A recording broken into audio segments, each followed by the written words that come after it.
Now let's look at how to query MongoDB so that we can locate just those documents that match a specific set of filters. In doing this, we'll be sending a request to our MongoDB cluster, and MongoDB will find and return only those documents that meet our stated criteria.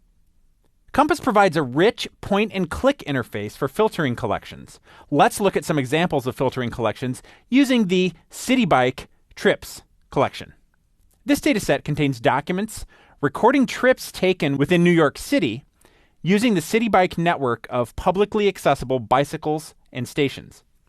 The documents in this collection provide details on the start and end stations, duration, start and end day and time for trips taken using a City Bike. There's also a very small amount of demographic information, including birth year and gender. Now, as you're aware, the graph to the right for each field in the Compass schema view provides a summary of the range of values found within a given field for documents in the collection. If we hover over a graph element, we can see what values that element represents. Now, if we click on a graph element, we open up a whole new area of Compass functionality.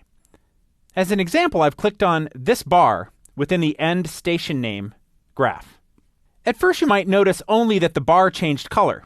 But if you look here in the schema view for Compass, you should see that the filter form element in this view has been updated.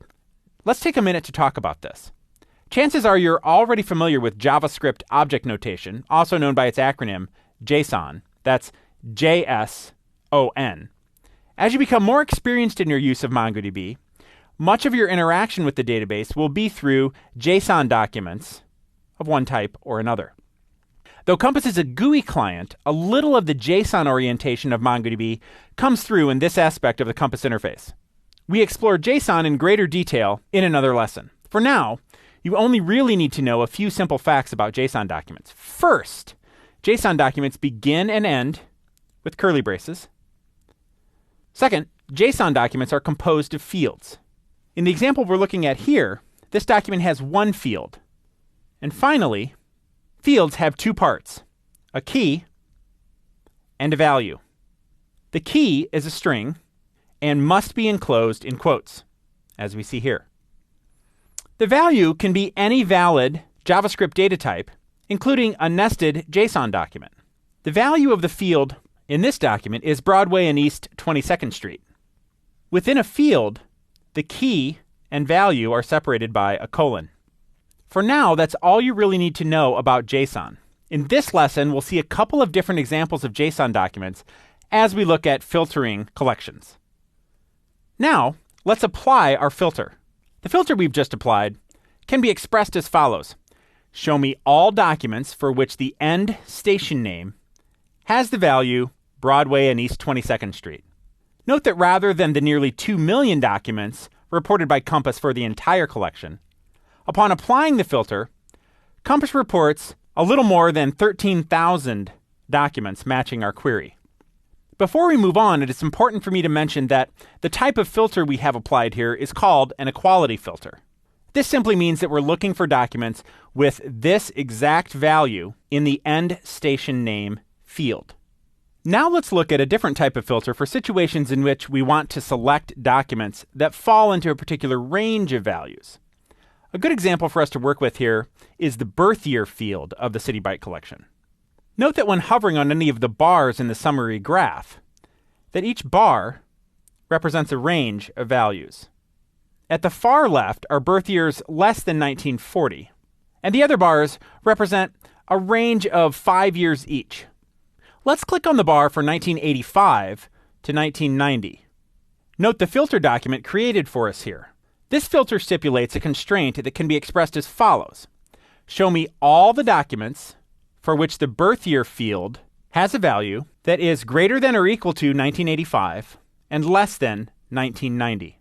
Instead of a single value as we had for the equality filter, this filter specifies a range of values. There are two things to note here.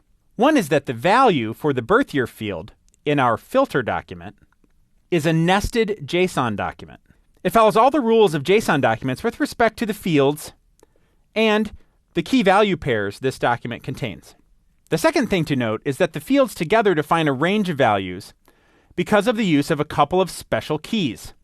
$GTE and $LT. In MongoDB, this type of key is called an operator.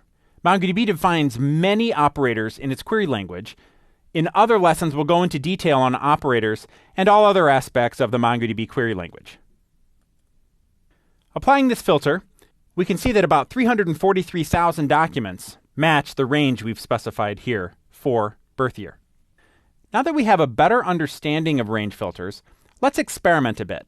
To get a sense for what's possible with Compass and range filters, rather than clicking on just one bar in the summary graph for birth year, let's click and hold the mouse button and select several bars in this graph.